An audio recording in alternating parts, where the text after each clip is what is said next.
یعنی ہم اللہ کی مانتے رہیں گے تاکہ اللہ کی رضا حاصل ہوتی رہے. تو اللہ کی باتوں کو ماننا اور اللہ کی باتوں کو اپنے دل میں اتارنا، یہ ہماری عمل کی ڈیمانڈ ہے. اب کیا ہوتا ہے، علم اور عمل دونوں میں عین لام میم 3 حروف ہیں، اور 3 ہی حروف عمل میں ہیں، یعنی عین میم لام. عین لام میم اور عین میم لام دونوں میں 3 حروف ہیں.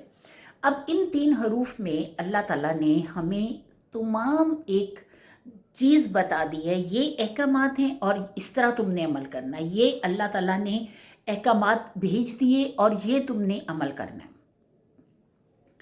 اب ایک ایسا واقعہ مطلب ذہن میں آ گیا کہ ایک شخص جو ہے، اس کا بچہ جو ہے تیسری منزل پہ رہ گیا ہوٹل کے، اور ہوٹل میں آگ لگ گئی.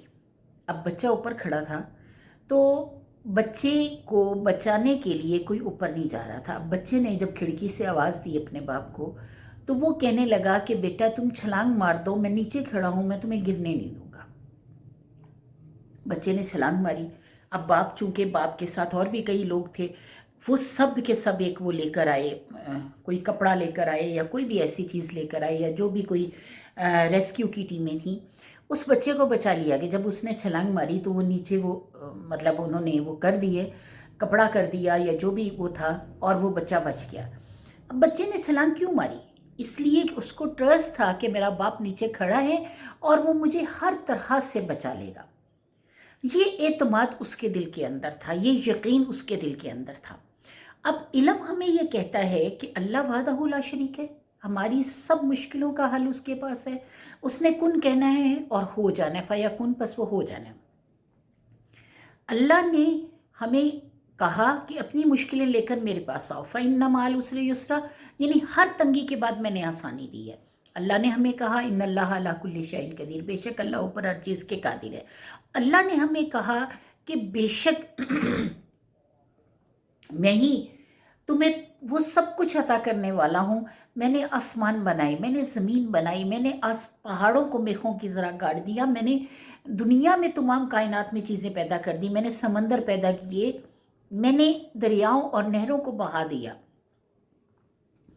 یعنی ہر وہ چیز جو ہمیں اللہ تعالیٰ نے عطا کی پوری کائنات میں، اللہ تعالیٰ نے وہ ہمارے لیے، ہماری ضرورتوں کے لیے، ہماری ضرورتوں کو پورا کرنے کے لیے اللہ تعالیٰ نے پوری دنیا میں پھیلا دی.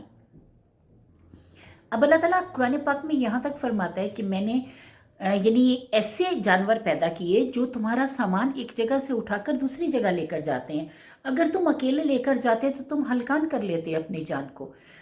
اب اسی طرح سے اللہ تعالیٰ نے ہر وہ چیز جو دنیا میں انسان کو استعمال کرنی ضروری تھی یا کسی بھی طریقے سے اس کو فائدہ دے سکتی تھی، اللہ تعالیٰ نے وہ تمام کی تمام چیزیں جو ہیں وہ دنیا میں پیدا کر دی.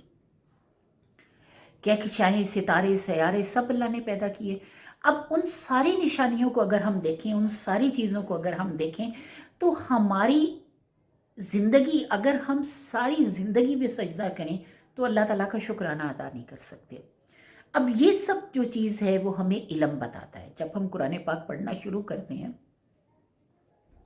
تو یقین کیجئے کئی ایسے اسٹوڈنٹس ہیں میرے جنہوں نے دوسرے سپارے تک پہنچنے سے پہلے یا دوسرے سپارے پر پہنچتے ہی کہا کہ ہم سوچ نہیں سکتے تھے کہ رب تعالیٰ اتنا مہربان ہے، اس نے قرآن پاک میں اتنا کچھ ہمیں بتایا ہوا ہے اور ہم بالکل نہ بلد ہیں اس سے، بالکل نہ واقف ہیں اس سے. ہم ان چیزوں کو اس طرح حاصل کر ہی نہیں پا رہے جس طرح کہ اللہ تعالیٰ نے ہمیں بتائیں. یعنی ہم سوچ بھی نہیں سکتے تھے کہ رب تعالیٰ اتنا کچھ ہمیں سمجھا رہا ہے اور ہمیں اس چیز کا اندازہ نہیں. ہم نے پتہ نہیں کہاں غفلت میں ساری زندگی گزار دی. تو میری بہنوں، یہی چیز میں سمجھاتی ہوں کہ آپ لوگ اللہ کی طرف آئیں، اللہ کی طرف رجوع کریں، قرآن کو پڑھیں، قرآن کو لفظی ترجمے کے ساتھ پڑھیں تاکہ آپ لوگوں کو پتہ لگے کہ اللہ آپ کو کیا کہہ رہا ہے. اور جب وہ علم آپ کو ملے گا تبھی آپ کی عمل کی سٹیج شروع ہوگی. عمل کی سٹیج اس وقت تک شروع نہیں ہو سکتی جب تک ہمیں اس چیز کا علم نہ ہو.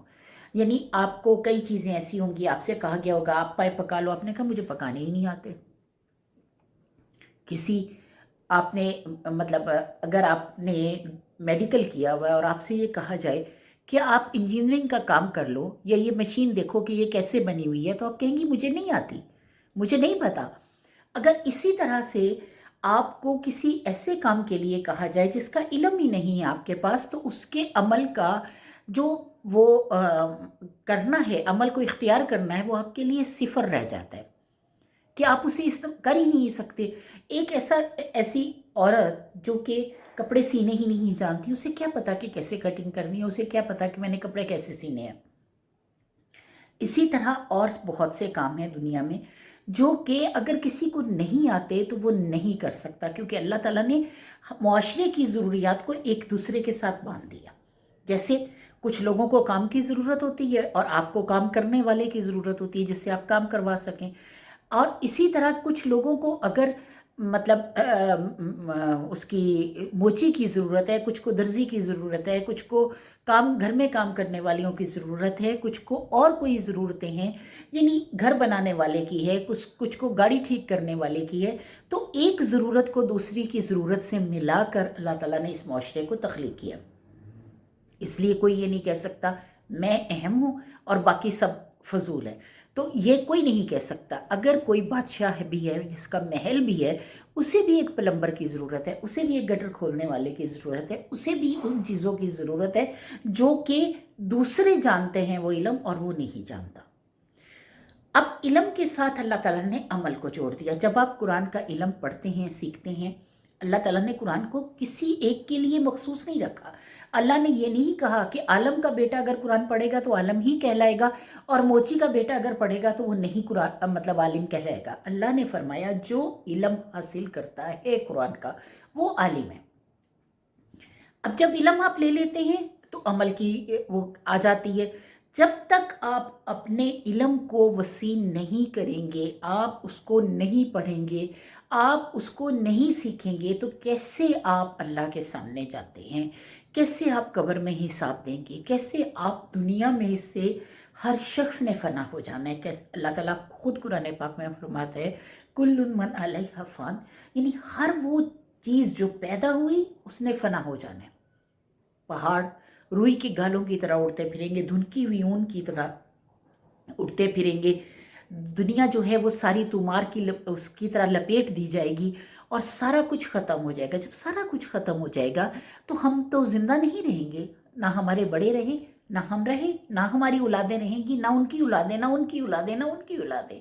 ہزارہ سال سے یہی تو ہوتا ہے، اور ہم بھی ایسا ہی ہمارے ساتھ بھی ہوگا۔ تو جب ہم موت کے نزدیک ہیں، جب ہم مرنے کے نزدیک ہیں، تو کیا ہمیں اللہ پر ایمان لاتے ہوئے اس قرآن کا علم نہیں سیکھنا چاہیے؟ جب ہم قرآن کا علم سیکھ لیں گے تو اس قرآن کے علم کو امپلیمنٹ کریں گے اپنے اوپر، ان چیزوں کو سمجھنے کی، ان چیزوں کو عمل کرنے کی ان پر کوشش کریں گے۔ اور جب تک ہمارا عمل درست نہیں ہوگا اس وقت تک ہمارا حساب کتاب صحیح نہیں ہوگا۔ تو خدارا کوشش کیجئے کہ اپنے علم اور اپنے عمل دونوں کو بہترین کر لیں۔ آج وقت ہے، آج ہماری زندگی ہے، آج ہماری موت مطلب ہمیں ٹائم دیے ہوئے ہے، تو خدا را ہمیں نہیں پتا کل ہم اٹھ سکیں گے نہیں، یہاں سے میں اٹھ کے باہر بھی جا سکوں گی یا نہیں، یا کوئی اور کام کر بھی سکوں گی کہ نہیں، مجھے نہیں پتا۔ میں نہیں جانتی اپنے آنے والے لمحے کو، خدا جانتا ہے، اللہ جانتا ہے، اللہ کے علاوہ کوئی نہیں جانتا کہ میری موت کتنی نزدیک ہے میرے۔ تو کیوں نہ آج سے ہم اپنے علم کو بھی تلاش کریں اور عمل کو بھی، کیونکہ علم نہیں ہوگا تو عمل نہیں ہوگا، علم ہوگا تو عمل ہوگا۔ تو جب تک قرآن زندہ ہے، ہمارے پاس ہے، اور خدا نہ کرے کہ وہ وقت آئے جب قیامت سامنے ہو اور قرآن پاک کے لفظ اٹھا لیے جائیں گے، حرف اٹھا لیے جائیں گے، حافظوں کو ختم کر دیا جائے گا، وہ وقت ایک ایسا آئے گا جن وہ لوگ کہیں گے کہ ایک کلمہ ہوا کرتا تھا۔ تو وہ وقت آنے سے پہلے اپنے قرآن کو سیکھ لیں، اپنے رب کی طرف رجوع کریں، اپنے عمل کو درست کر لیں۔ یہی ہمارا اثاثہ ہے، یہی ہمارا سب کچھ ہے۔ ہم نے قبر میں کچھ نہیں لے کر جانا، آج جو رزق ہم کمانے کے پیچھے پڑے ہوئے ہیں، رزق کا وعدہ تو اللہ کا ہے، وہ دے کر رہے گا اور ہمیشہ وہ تمہاری ضرورتیں پوری کرے گا۔ لیکن اللہ نے موت کے بعد زندگی کا وعدہ نہیں کیا۔ اللہ نے فرمایا وہ تمہارے عمل صالح ہی تمہیں لے کر جائیں گے جنت میں۔ آج وقت ہے، آج اپنے عمل کو درست کر کے جنت میں اپنے لیے راستہ بنا لیں، جنت کے دروازے اپنے لیے کھول لیں، اور اس دنیا کو جو کہ جتنا چاہیے اتنا اس میں سے لیں۔ جب طالوت اور جالوت کا مقابلہ ہوا تو جالوت کے مقابلے کے لیے جاتے ہوئے طالوت اور اس کی فوج کو ایک نہر سے آزمایا گیا، اور اللہ فرماتا ہے کہ اس نہر سے جو جتنا ایک چلو پانی کی اجازت تھی کہ ایک چلو بھر کر جو پانی پیے گا وہ آگے جائے گا، اور باقی لوگ جو ہیں جو زیادہ پانی پیٹ بھر کر پئیں گے وہ وہاں رہ جائیں گے۔ تو وہ نہر ایک دنیا تھی، اور اس دنیا کی آزمائش یہ تھی کہ جتنی تمہاری ضرورت ہے اس دنیا داری کو اتنا ہی اپنے اندر لو۔ جب تم دنیا داری بہت زیادہ اپنے اندر بھر لو گے تو طالوت کی فوجوں کے طرح تمہارے پیٹ پھول جائیں گے، تمہارے چہرے کالے سیاہ پڑ جائیں گے، اور دنیا کی کالک، دنیا داری کی وہ ہوس اور وہ جو لالچ ہمارے اندر آ جاتی ہے وہ ہمارے چہروں پہ نظر آنے لگ جائے گی۔ تو اللہ تعالیٰ نے فرمایا کہ اس سے ایک چلو بھر پانی پیو اور آگے بڑھ جاؤ، اور ایک چلو پانی کا مطلب یہ تھا کہ جتنی تمہاری ضرورت ہے اتنا دنیا کو لو، اور اس سے زیادہ دنیا کو اختیار نہ کرو۔ میری بہنوں، آج بھی وقت ہے، ہم زندہ ہیں، سانسیں بقایا ہیں، اپنے علم کو بھی حاصل کریں اور اپنے عمل کو بھی ٹھیک کریں، اور یہی ہمارا اثاثہ ہے جو قبر تک ہمارے ساتھ جائے گا۔ وآخر دعوانا الحمدللہ رب العالمین۔